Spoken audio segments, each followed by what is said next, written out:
Morning, Heather. 1, 2, 3, 4, 5, 6, 7, 8, 9, 10. Thank you. So welcome to our weekly Friday briefing on the COVID-19 response. Today we have with us, as is customary, County Executive Armin Budish, also with Dr. Heidi Gullett, our Medical Director, and our Co-Director of Prevention and Wellness, Ramona Brazil. And so with that, I'd like to start off by giving the podium to Executive Budish. Thank you.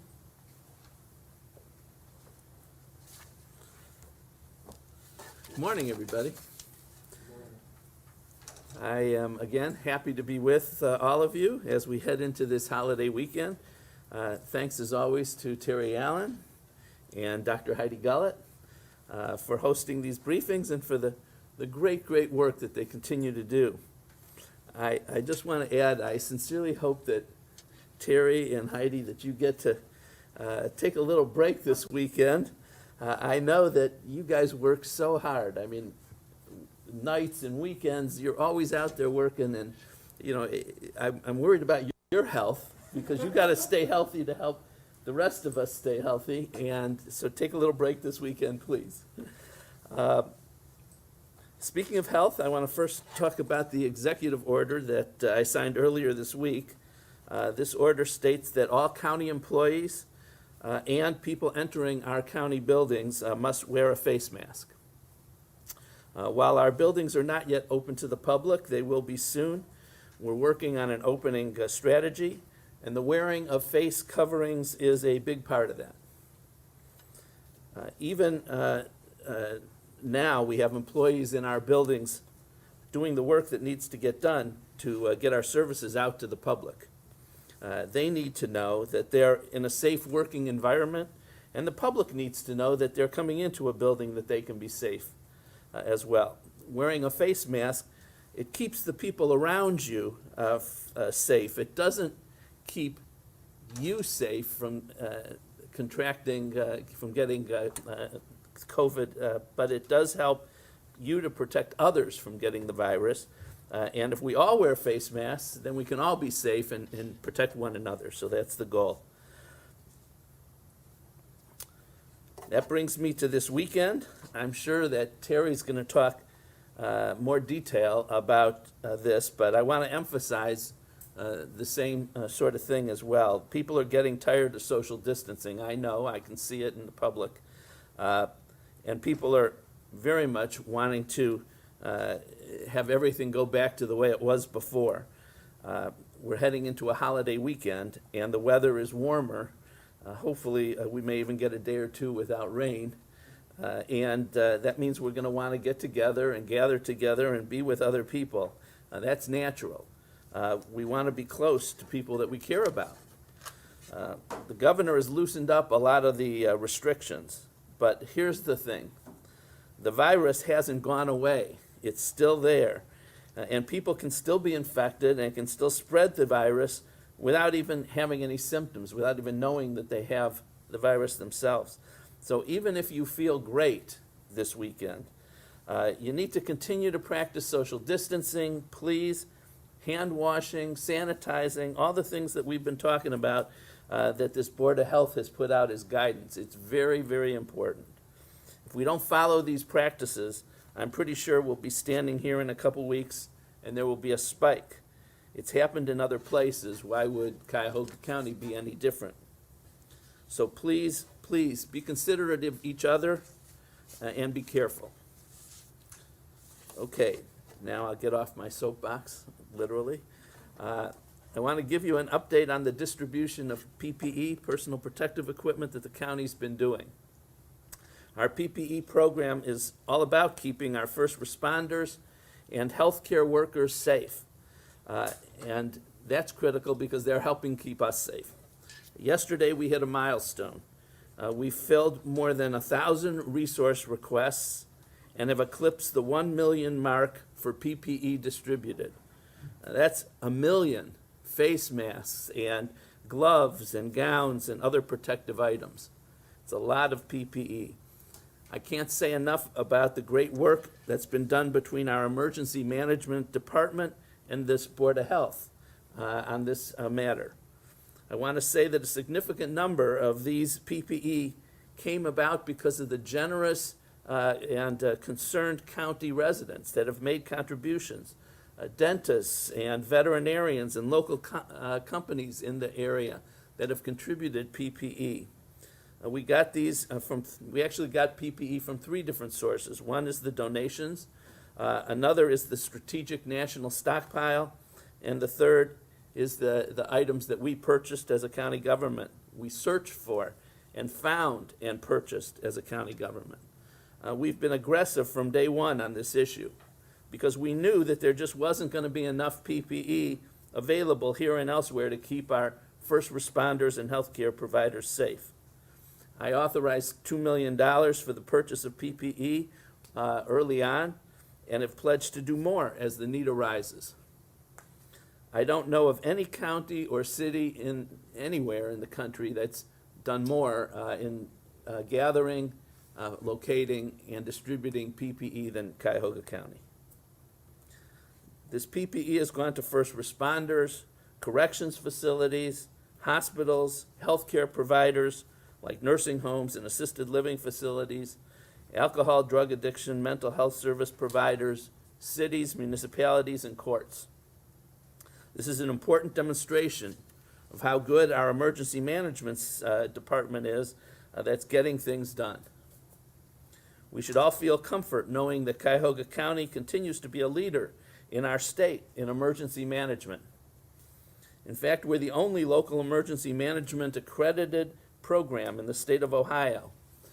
This is a worldwide accreditation which sets out standards, assessment, and accreditation for disaster preparedness programs throughout the country.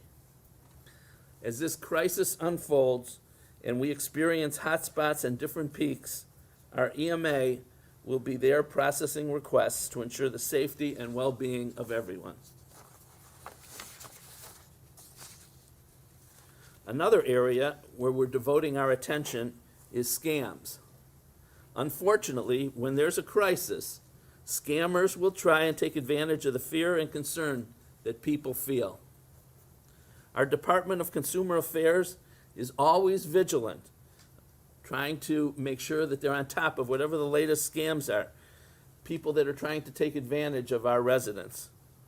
And they've been very, very busy, those scammers, during COVID. This week, in cooperation with the County Board of Health and our County Emergency Management Department, the Cuyahoga County Department of Consumer Affairs put out a preemptive warning about COVID-19 contact tracing scams. Now, you've heard about contact tracing or tracking here from the Board of Health and how important that is.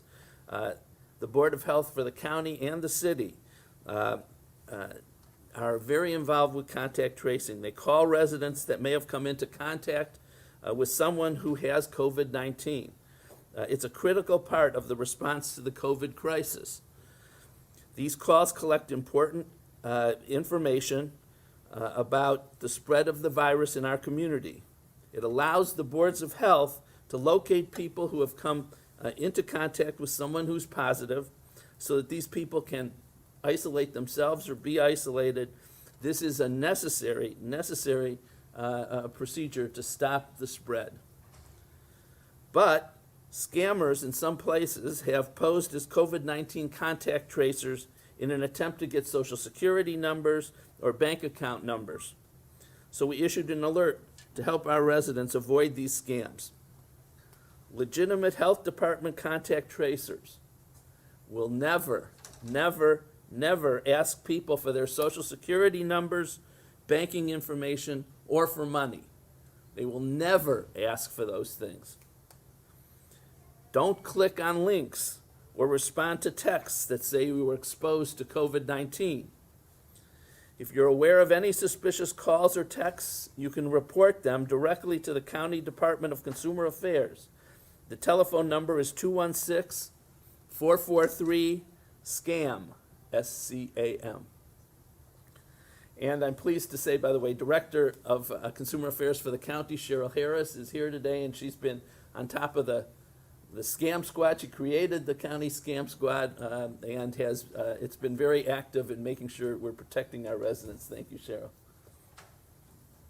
We keep a coronavirus scam page up through the Cuyahoga County Department of Consumer Affairs to help residents and others to find information about scams, all kinds of scams, all in one place.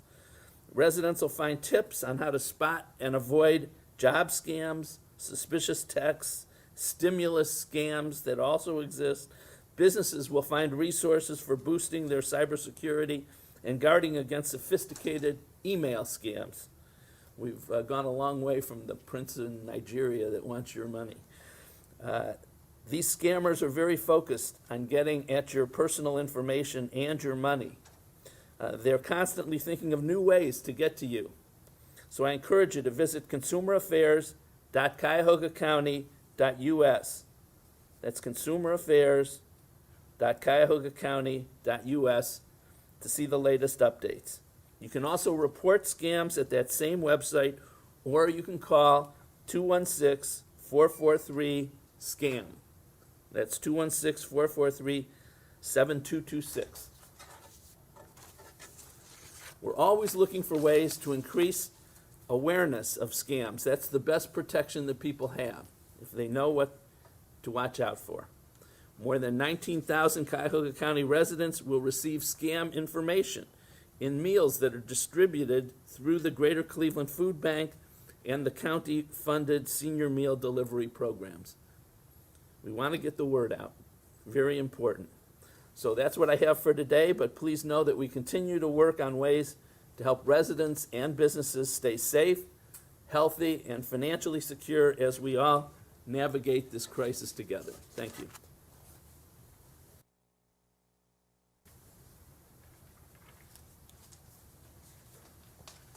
Thank you, Executive Budish. We appreciate your support throughout this. You've been a stalwart supporter of us at the board and in assuring that we have a great response for the community, addressing concerns related to equity based on need, which we think is certainly critical, because we know that there are vulnerable populations that have been disproportionately affected by this, as we've observed directly during this response. I do know that what I also appreciate in coordination with the Emergency Operations Center, not only when we get calls from cases or people we're tracking with contacts that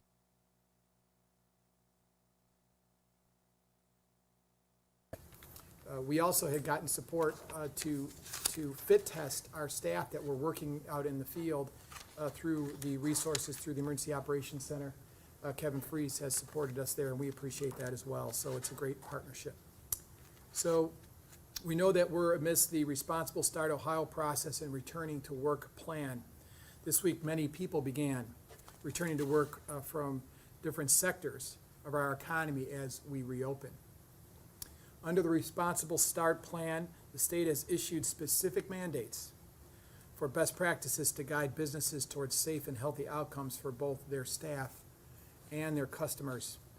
You can visit coronavirus.ohio.gov to see the complete list. What we're seeing in the state guidance is largely a reflection of what we have been talking about for several weeks. Social distancing guidelines. Again, this is really about physical distancing. We want people to stay socially connected, but that 6-foot distance as a guide is still in place. Hand hygiene, as always, is in place. Face covering requirements, cleaning and disinfecting protocols, all these remain in place. By planning ahead and being deliberate in following the state guidance, business owners can do the best job possible of protecting staff and customers from exposure to COVID. By the end of this month, it's estimated that 95% of our economy will be reopened. While this is a very good sign for our state's financial status, we must be mindful that these safety protocols were put in place for a reason, and that reason hasn't changed. For those among us who feel that the state's mandates are too restrictive or too cumbersome, I remind you that our COVID-19 case counts and sadly deaths are rising in Cuyahoga County.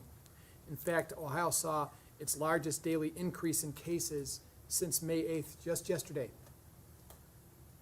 We're not out of the woods by any means, and we have a long way to go. We need to think about the fact that now we have more testing that's starting to expand in the community, which will yield inevitably more positive cases. We also know that as people interact, and we do see some leakage around the social distancing guidelines where people are not doing as well as they could with wearing masks, keeping their distance, staying home when they're sick, that also will inevitably result in more cases. So we are planning for that eventuality. We need to recognize that the common good that the public health safety precautions represent, we have a shared responsibility to look out for our neighbor. And in good conscience, we can't place them in harm's way. We know these measures work. So as we reopen Ohio and more people return to work, we must be as cautious as possible to ensure that we keep employees and customers safe so that businesses can stay open and staff can come to work. On behalf of those working in public settings like retail stores and food operations, please do your part to keep them safe. We owe them that debt of gratitude and can show our appreciation by following the guidance. Wearing a face covering, staying at home when you're sick, and keeping your hands clean are signs of respect for the health of others. As you return to work or visit workplaces with high levels of contacts, such as stores or restaurants, remember that your cooperation is an important part of our recovery as a community, as a county, and as a state. Earlier this week, Governor DeWine announced the revision of the Stay Safe at Home order, which required Ohioans to stay at home except to conduct essential tasks. The order has now been replaced by a set of recommendations known as the Ohioans Protecting Ohioans Health Advisory.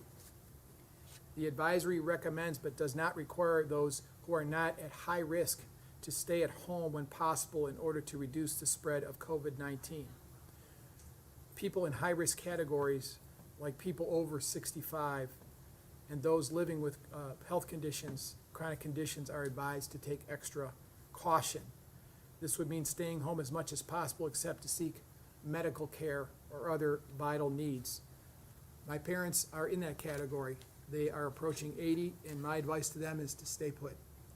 We are still early in this response. Estimates are that less than 5%, perhaps only 1% to 2% of us have been exposed to this new virus. And so we have a long way to go, and unless we have a solid treatment and a vaccine, we're going to continue to see cases, and we will continue to see fatalities. The CDC describes people in high-risk categories as having these issues: chronic kidney disease, chronic lung disease like asthma, diabetes or liver disease, serious heart conditions, or severe obesity. If you have any of these conditions, proceed with caution. Please do your best to limit exposure to large groups of people. Be sure to wear a mask unless you have a medical reason not to. Keep your distance from others. Under the health advisory, the mass gathering limit of 10 people remains in effect. Large groups promote the spread of COVID and many other illnesses among people of any age, so please keep your gatherings to 10 or less. The advisory states that Ohioans should rely on their sense of personal responsibility and accountability when leaving home, and these are words to live by. As we've described in recent updates, we're grateful to the County Executive, Budish, and Metro Health for their partnership in bringing increased testing capacity to our community. Executive Budish and County Council have committed resources to test up to 30,000 people in the county, those in high-need areas and in vulnerable communities. The process of selecting testing sites and working with local communities has already begun. And I'll remind you that we've been testing, working with Metro Health from the very beginning, even when testing was scarce, to test in areas where testing was not available and risk was high in the congregate settings. You'll hear more about a recent event that we did for testing in the community from Ramona, Brazil in a bit. Our community testing strategy focuses on several of the groups in Ohio's priority 2 testing guidelines: residents from long-term care and congregate living facilities, first responders, public health workers, critical infrastructure workers, people 65 or older, people with underlying health conditions, and people of racial and ethnic minority groups with underlying health conditions.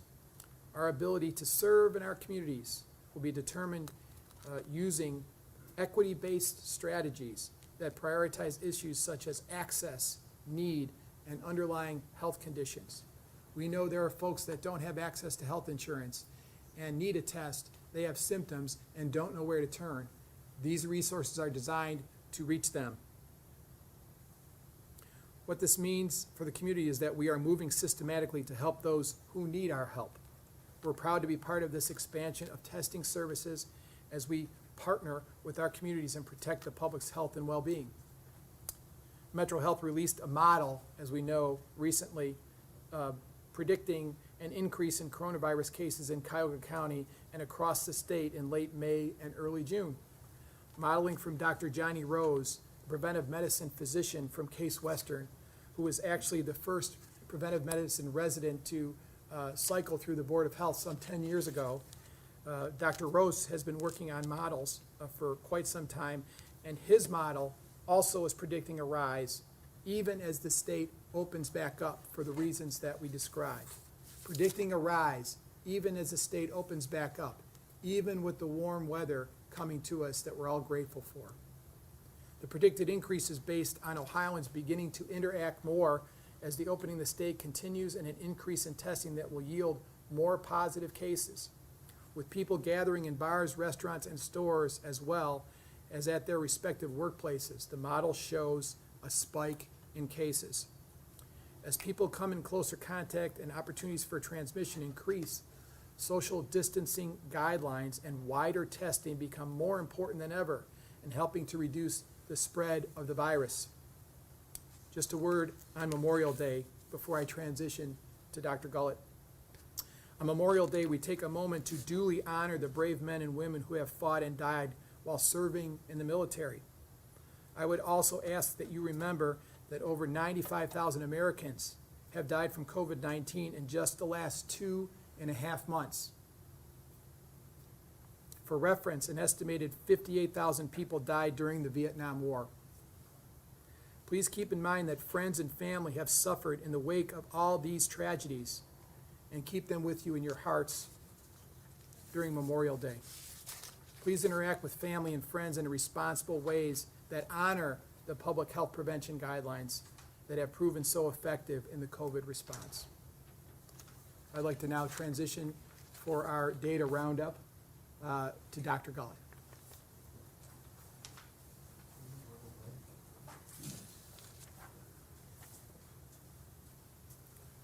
Good morning. I'd like to begin by thanking our media partners. Thank you all for being here this morning.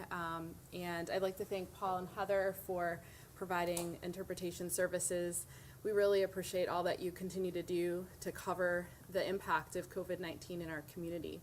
You can't see the room here behind the cameras, but everyone is masked and socially distanced. And I know that you all are risking your own lives and risking being out to do this, and we really appreciate your continued sacrifice. I also wanted to begin with some gratitude for our Cuyahoga County Board of Health staff this morning. They have all worked really hard in the last few months doing our regular public health work that we want to ensure is always occurring for our community, but also pivoting into this new response. And so our team has been busy training in roles that they aren't used to doing, and doing it with joy, and doing it because they know that's what our community needs. And so I just want to recognize them publicly. I also want to recognize our sanitarians. I've talked about them before, but they are always in the background doing so much hard work. They are at our drop site with our amazing county partners, ensuring all of that PPE is distributed in an equitable way. They are continuing food service inspections. They're shuttling test kits from place to place. They're picking up test samples and taking them to the lab. So thank you for all that you're doing out and about outside of the walls of the Board of Health. I'm gonna just pause for a moment and allow Heather to reposition and allow the cameras to move over to the data slides before I review all of our data for the week.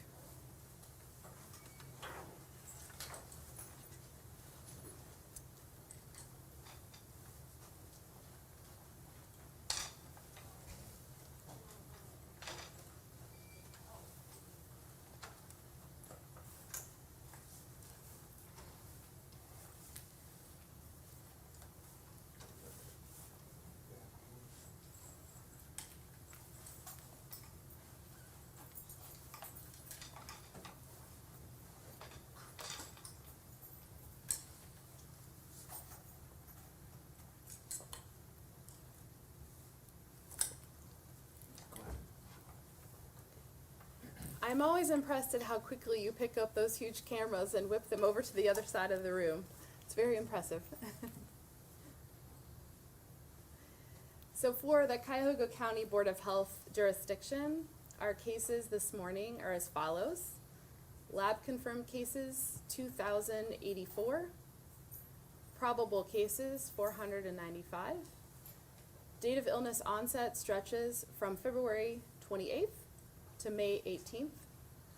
And our recovered cases are at 893. The number of identified contacts as of yesterday was 4,423.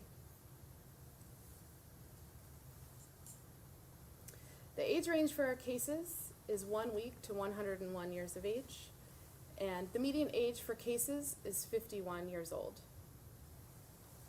Nearly 56% of our cases are female and 44% male.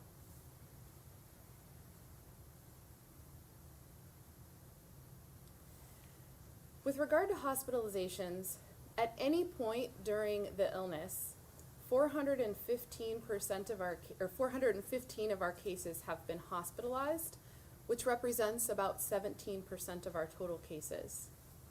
414 of those are adult cases, and we have had one pediatric admission. Those represent cases of active virus. They do not represent cases of systemic inflammatory disease in kids, which you have heard about previously. We have not yet had any reports of those cases by hospitals. Our ICU admissions, meaning anyone who needed ICU level care, were 118 cases, and those were all adults, and that represents about 5% of our cases. And all of those 118 are also included in the 415 you see above.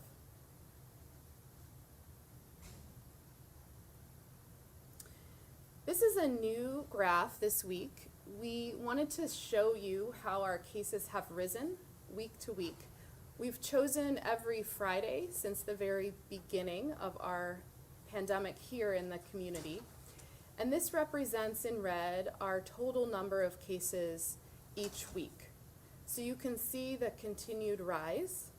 I've been living this with our team here from the very beginning. I'm grateful to have had this opportunity, but hadn't taken time to pause and really reflect on the last 10 weeks of our lives.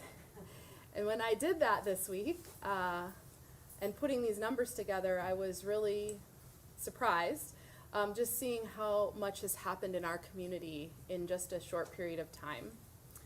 You will see beyond the red in the total cases, in green you see our total deaths or the fatalities, which I will review in more detail shortly. And then I'm very pleased to show you the blue, which are the total number of our community members who have recovered from COVID-19. And we're very pleased that that continues to rise. We have 1 to 2 team members every day who solely focus on clearing people who have recovered from the infection. So that's a really important part of our work and something that we want to celebrate with the community and all of these people.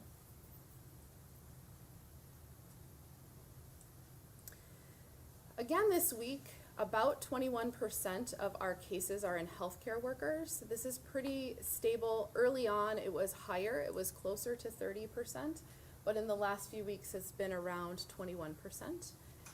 And 42% of our cases have pre-existing conditions. those conditions you heard Terry talk about earlier as making you higher risk for complications from COVID-19.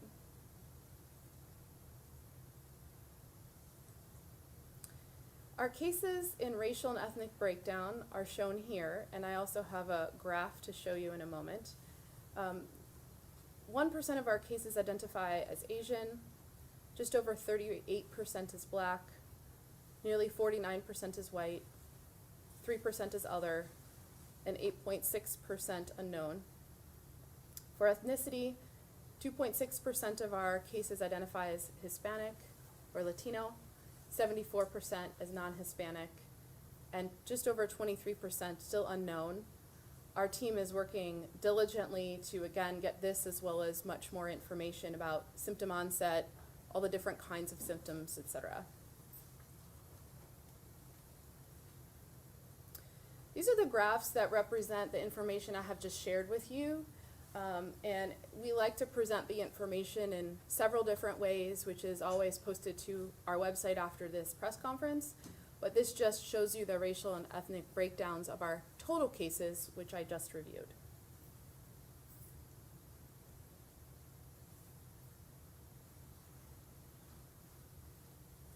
These are the recovered cases. This is another new analysis that we want to share with you today. 59% of the recovered cases identify as white, 31% as Black, 6% is unknown, 3% other, and 1% as Asian.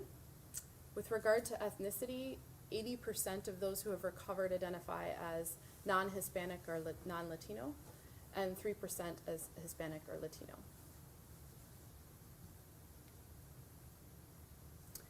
These are hospitalizations by race.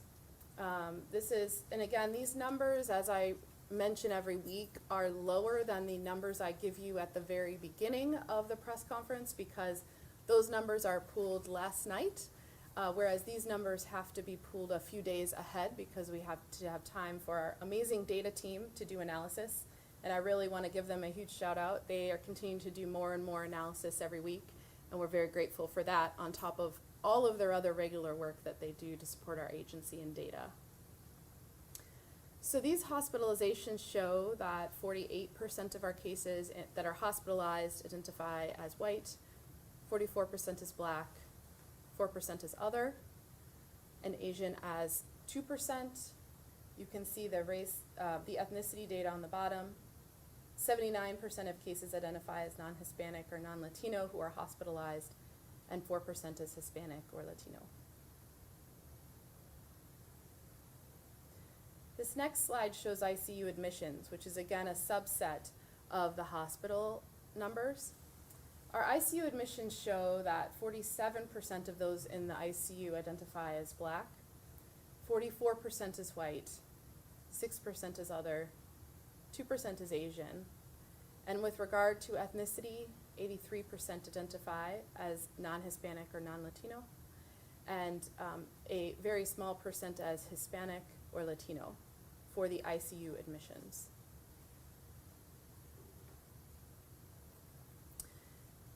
This also represents another look at our healthcare and pre-existing condition data.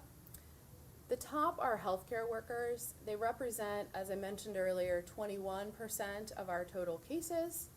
They represent 10% of those hospitalized and 9% of those in the ICU. So we really want to understand how our healthcare workforce has been affected and impacted by this. The PPE you heard our county executive talk about has been critically important in minimizing the impact on our healthcare employees, but we also know that they continue to be affected to some extent. So we're very grateful for your efforts to protect them. Pre-existing conditions in those who are hospitalized are 72% of the cases have pre-existing conditions. And in the ICU, 79% of people have pre-existing conditions. However, you still see for hospitalizations and for critical care admissions, there still is a percentage of cases that have no pre-existing conditions.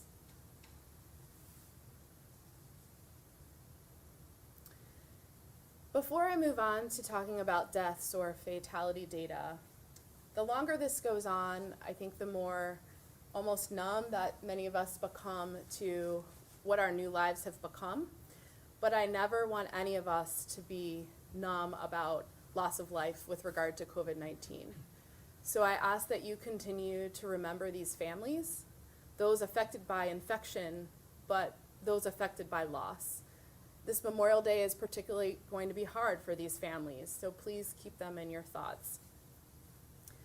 We've lost 168 people in our community to COVID-19.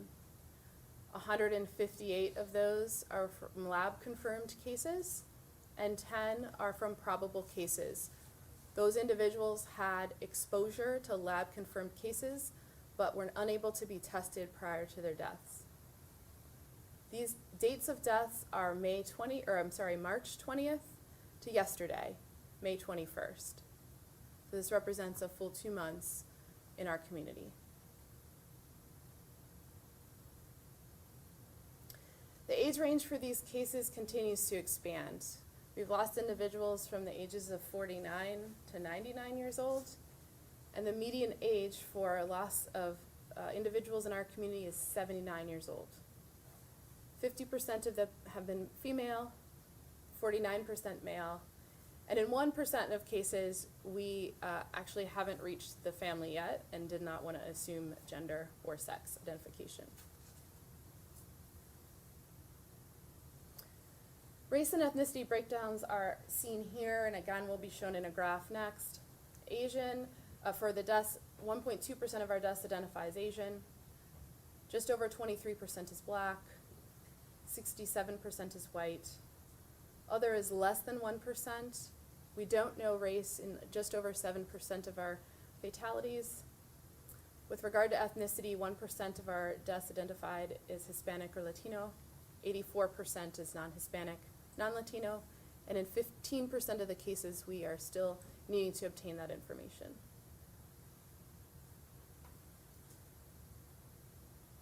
This is a graphical representation of what I just shared on percentages. And again, this will be posted so that you can look at it more closely following the press conference. This is our customary slide, which I know you all love. But we're going to use this to again remind us that we're going to talk about this curve, but we're also going to talk about percent utilization and where we are with regard to surge capacity. I'd like to remind you that we have flattened the curve in Ohio thanks to our amazing communities staying home, but that is changing. And we've got to stay vigilant because the potential for surge exists. We have a lot of healthcare resources in this community, but we still have to be very careful about exposures so that we do not overwhelm our healthcare system, particularly as they begin to do other types of healthcare and surgeries that people actually need that have been delayed. This is our epi curve for this week and from the very beginning. You'll notice that we see some ups and downs with regard to confirmed and probable cases. This represents all of the CCBH jurisdiction. We continue to have fairly significant transmission in the community, and this still represents fairly limited testing. We're incredibly grateful for the increased testing we are unrolling, but we still see that we have lots of cases with prioritized testing, meaning not everybody that wants a test can yet get it, and we still see quite a bit of infection. We also see in blue the recovered cases. And you can see this is similar to what I presented earlier, but we wanted to show them in our epi curve overlaid. And as a reminder, the far right of the curve does not represent no more transmission. That represents data that are yet to come in about the last few days. But we are very committed here to giving you the most up-to-date information. So don't take an absence of red in the last few days to mean an absence of cases. It's actually quite the opposite. This is our zip code map for this week and prior, and you'll notice we continue to have more zip codes that are darker green. We're very thankful to our data analyst, Richard Stocklin, who continues to put these together for us week after week. Again, this represents the zip code where cases have identified that they live. This does not represent necessarily where the infection occurred. Finally, I often present to you each week our hospital utilization data. I referenced this earlier in my remarks. This represents the percent of available resources we have in Cuyahoga County. This is cumulative or aggregate, meaning it's all the hospitals together. And again, remember that people come from outside of Cuyahoga County to receive care here. So the usage here does not just represent those who live in our county. For medical and surgical adult beds, we're at 70% utilization, which is unchanged from last week. For pediatric admissions, medical surgical beds, we're at 52%, which is a decrease of 1%. For critical care adult beds, we're at 77%, which is an increase of 5%. And we have slowly seen an increase in the utilization of critical care beds over the last few weeks, which I will show you in the next slide. And our ventilator usage is at 33%, which has increased 1%. And this is with a pretty standard baseline of number of ventilators. So it's not that the number of ventilators is changing, going up and down. It's actually been pretty stable for quite a while. So this represents the change in each of these 4 parameters, and I wanted the public to be able to see this, the capacity we have in our community since the end of March. That's actually when the data became available to us through a state portal. So in blue, you see the percent of adult medical beds. It's been bouncing within a few percentage each week, which I've been giving you, but not a significant increase. We may see changes as people come back for elective surgeries that are allowed to happen if they stay overnight, which has been restricted up until now unless it was an emergency. For pediatric medical beds, you see in orange. There's been a bit of a rise, but it's been stable now for a number of weeks. For critical care adult beds, you can see in gray the rise that I spoke of earlier. This is actually the highest percent utilization of critical care beds we've had in our community since the beginning. And ventilators are in yellow. Back in early April, we had 55% ventilator utilization, which you see there, and we've been pretty much around 30% since then. I do want to really emphasize that our hospitals have surge capacity plans in place.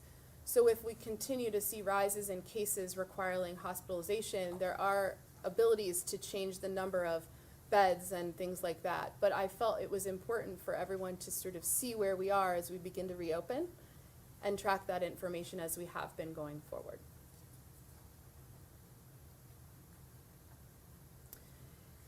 The last piece we have been sharing the last few weeks is testing. This only represents 3 hospital labs in our community. This does not represent the private labs that have also contributed to testing of nursing homes and ambulatory practices. The total tests for this week were 22,356 that were reported to us. We just get full reports. We don't have breakdowns of who was tested or the number of people in a certain demographic who were tested. This is compared with the prior week, which was 14,088 tests among those 3 labs. The percent positive this week is 7.1, and that represents the number of tests who were positive compared with the total number of tests that were done. And between the different labs doing these tests, the percent positive ranged from just over 6% to 8.7%. So this just gives you a general idea of the number of tests here. This doesn't, again, represent tests only for people in Cuyahoga County. It just represents that they had a lab in one of the facilities here in the county. And the last slide is just a reminder of the testing priorities. We are still limited in testing despite significant improvement and access thanks to our county executive and his team. We still are focusing on priorities 1, 2, and 3, as are our hospital partners. And so as you hear more from my colleague Ramona, please keep in mind that in public health, we are focused on priority 2, which is focused on congregate living as well as those who have symptoms and who are over 65 or have underlying conditions. So with that, I'm going to allow Heather a chance to position back, and I will welcome my colleague Ramona to the podium, and thank you very much.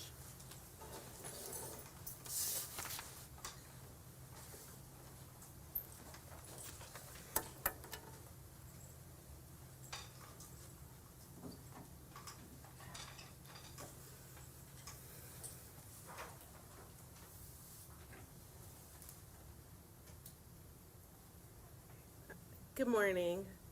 First, I would like to again acknowledge all the graduates, including my own son, who is graduating from pre-kindergarten today. He told me he has defeated school. I didn't want to break it to him that he has a little bit longer to go, but for today it's been defeated. It's a reminder that although the ways we've celebrated life's important events have been altered, the achievements are still the same, and there are still great moments to celebrate. So, just moving on, as Terry has discussed, we and Heidi, Dr. Gullett, we are following the state's priority testing guidelines and who we are targeting for testing. We know a lot of focus has been on healthcare workers and long-term facilities, and rightfully so. With funding from the county, supplies from the Ohio Department of Health, and our partnership with Metro Health, we have begun testing in the community. We will continue to focus on groups where infection is likely to spread quickly and with devastating effects, as has been mentioned before, and places where nationally it's been shown that testing may not be accessible, like in communities of color. We have discussed equity as a focus of our COVID-19 response. And a part of ensuring that equity and making sure that we address it is making sure that resources are used intentionally where they have been intentionally or even unintentionally denied. So our first community testing event was yesterday in partnership with the Word Church as well as the city of Warrensville Heights. Terry, myself, and Dr. Gullett were out there. Yesterday it was nice to be in the sun for a little bit. I found out I'm a much better nurse than traffic director, but that's okay. But one of the things that, from interacting with a lot of the folks who were coming out was just hearing and seeing their expressions of gratitude for the ability to get tested where they had not had that opportunity before. We've talked about before about institutions not being trusted in many communities that have been marginalized. And so part of our community testing strategy will be working with institutions that are trusted.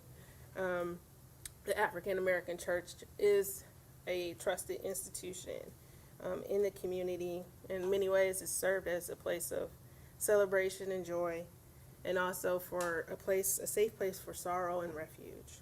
So we are grateful for that partnership. We've worked with the Word Church in the past during H1N1 times, which seems like so long ago.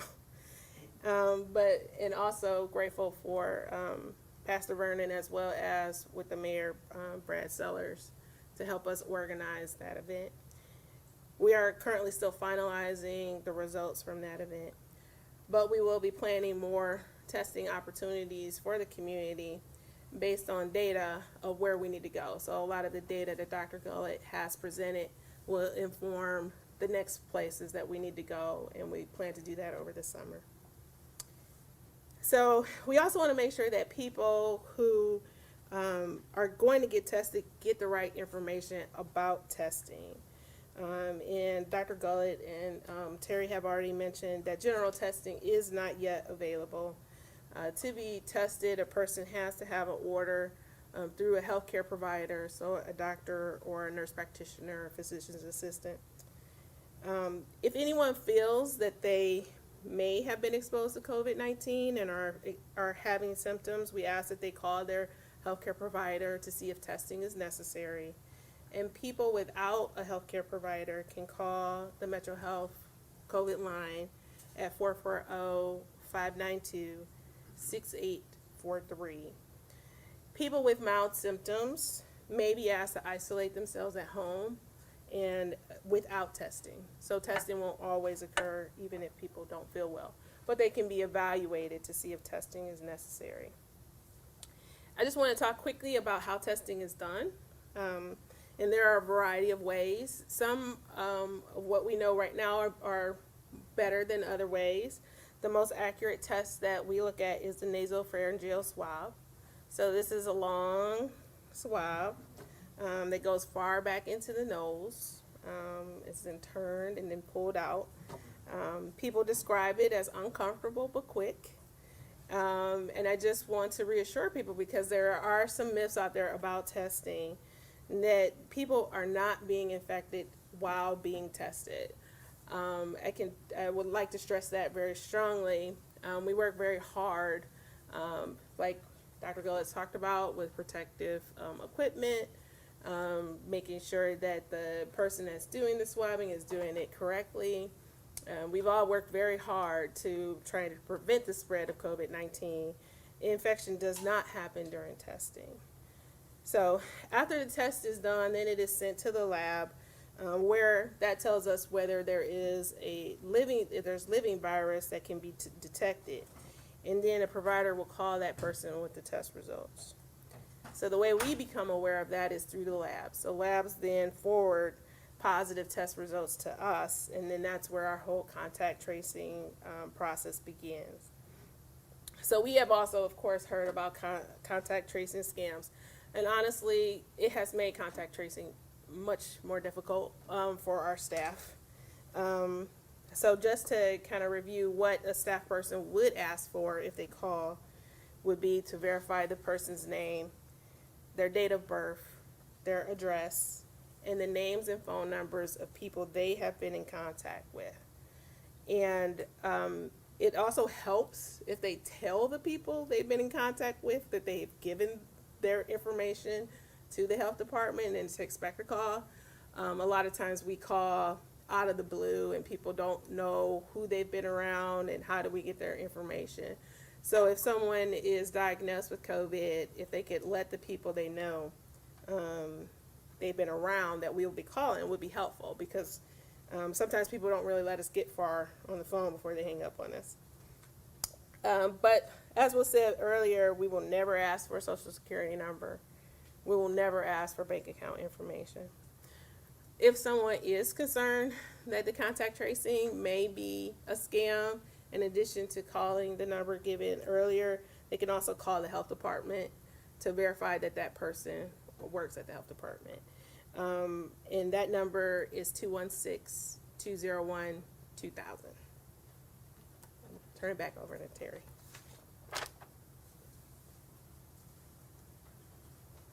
Thank you, Ramona.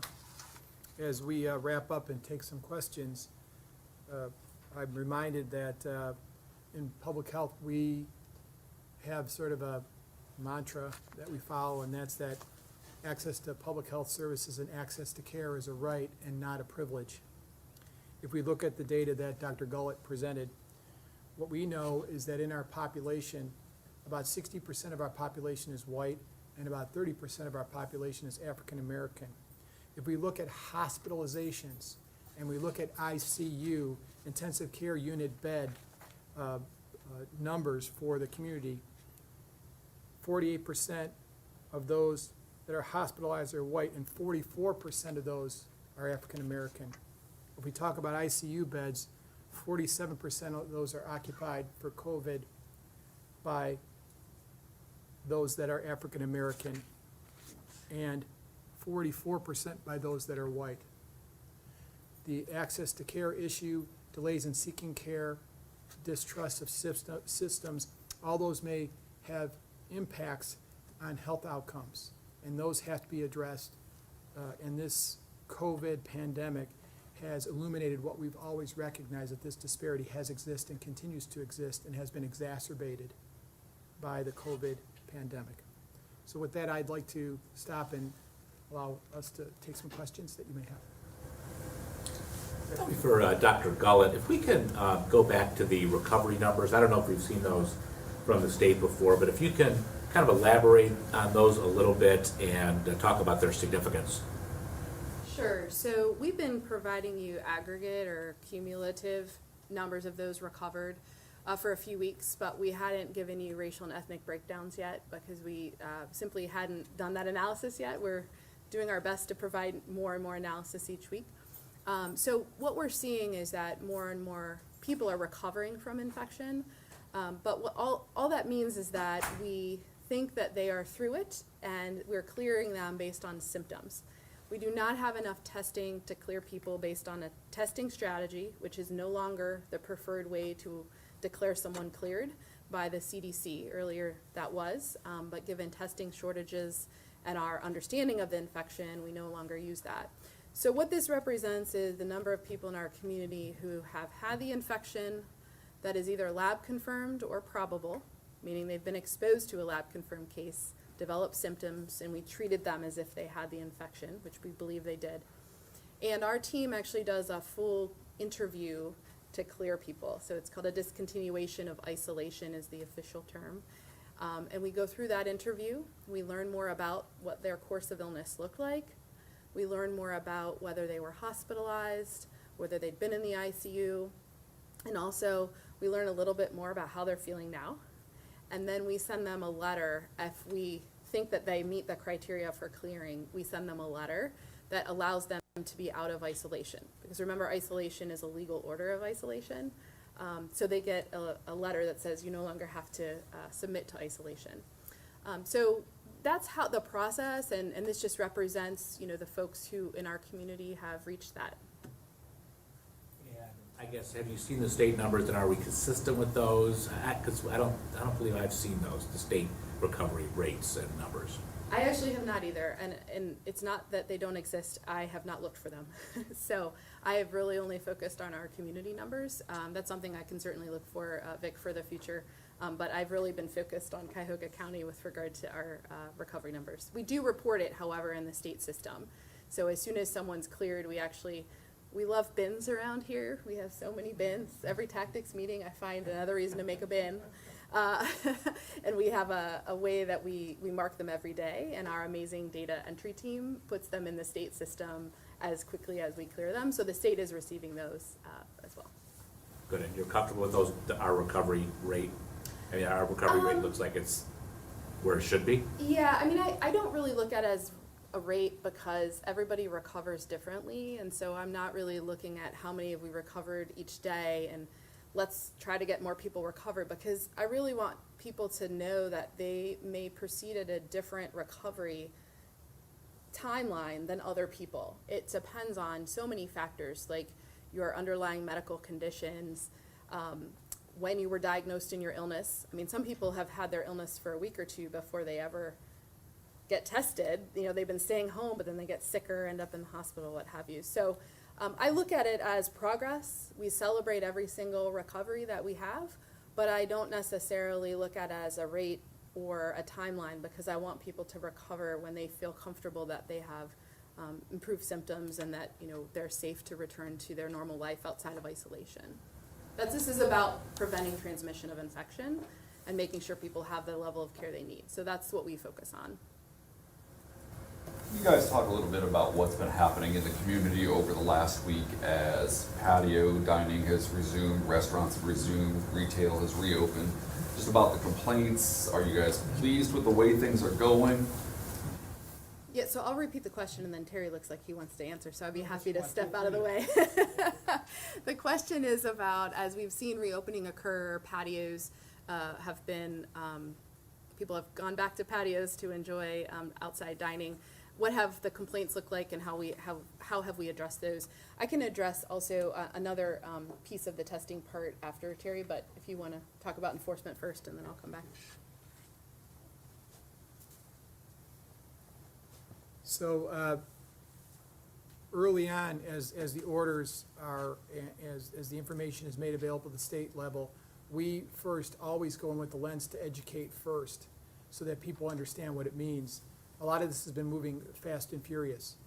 What the governor has said is he does expect that people comply with the guidance to protect the public. The governor made a statement earlier in the week that if folks are thwarting the guidance in these different settings, particularly in restaurants and bars, that their liquor license may be in jeopardy. He made that statement. And so certainly he sees that as a resort that will only be sought if necessary. And similarly, we feel that people, businesses, first inclination is to try and comply. They may not understand the rules. They may have to make adjustments within the setting, whether it's seating or within their work procedures. We've seen creative use of plexiglass. We've seen a whole range of technological solutions people are putting in place to try and comply as best as possible, and then be able to make the dollars to gainfully employ staff and protect staff. So we expect that that will continue. We've seen more use of outdoor settings during the summer for seating to expand seating capacity. But it will be important that people follow the guidance, and we'll work with them. And it is our anticipation that there will be, far and away, most folks, as they have to date, will comply. But in those instances, where we are seeing some challenges, we'll take action necessary to assure that people do comply, because ultimately it's about preventing more cases and saving lives, and we see that as a sacred responsibility that we have. Have you seen dozens, hundreds, thousands of complaints so far? Well, so I'll start from the beginning. I mean, to date, we've had on the order of 8,200 complaints. That's since the beginning, really, the last 6 weeks or so. I don't know the last week's numbers.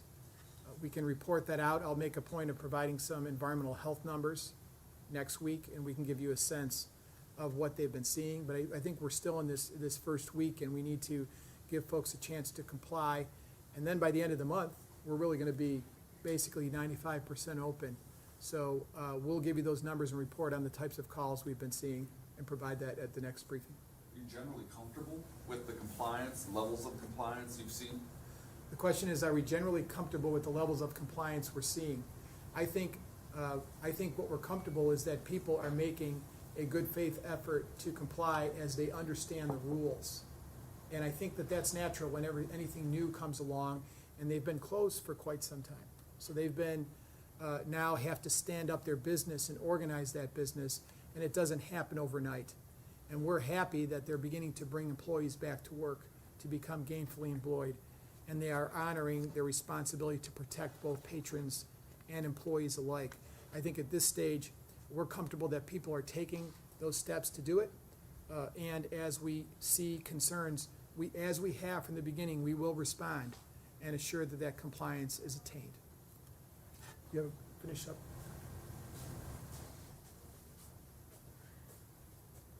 I would just add, as a physician, I would be remiss if I didn't say my heart was a bit heavy when I saw pictures on social media of people who were gathering and weren't social distancing, and that's because I've talked to people on the phone and seen from our team and the several thousand interviews we've done how serious and devastating this infection can be. And so I would just like to remind everyone, from a perspective of celebrating our first summer holiday of the season, no one would love this to be over more than our team. We long for the days when we can go back to doing good old boring public health stuff, right? But we can't, and we're gonna be at this a long time. And so I would just like to please remind everyone, if you wanna enjoy the outdoors, enjoy them responsibly. Please try to comply with all that these business owners have tried to put in place. People are really trying to do the right thing, but we need customers as well to do the right thing. So please try to socially distance. Please wear face coverings whenever possible. Please wash your hands a lot.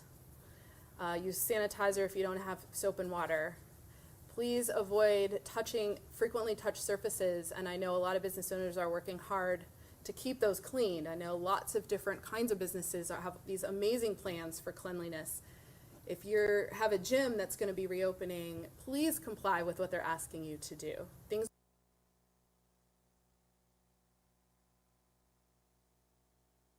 are not going to be the same as they were in February, but we need everybody to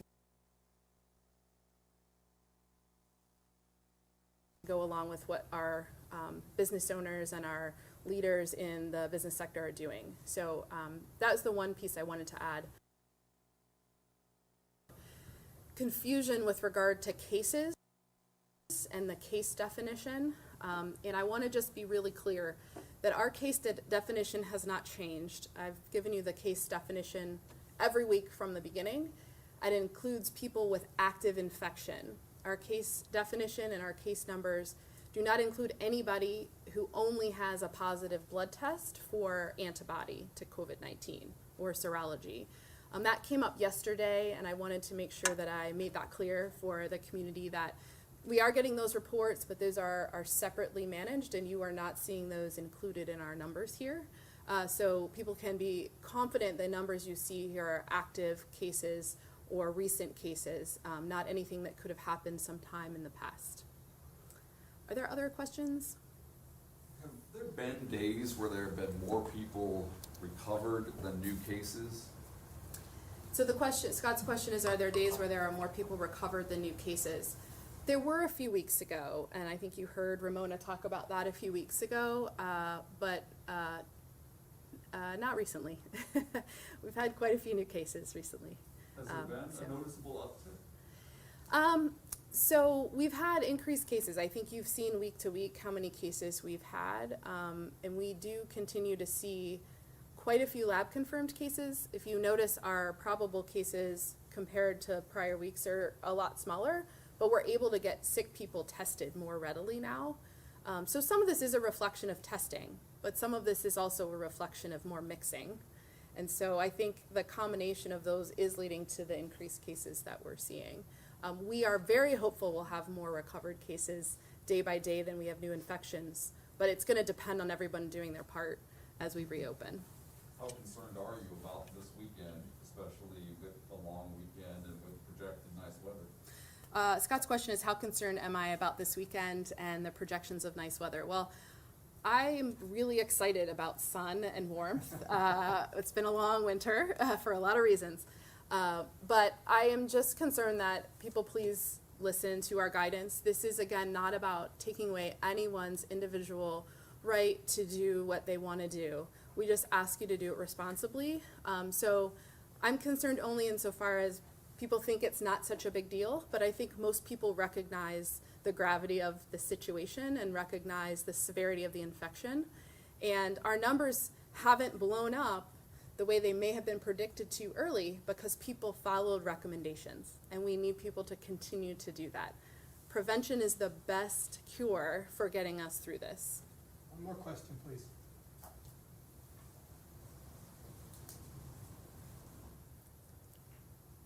Okay, All right. thank you very much. Appreciate your Executive Beautician Ramona Brazil and Dr. Gullett for being here. Get out and enjoy the sun, do it safely, do it responsibly, and we'll see you next week.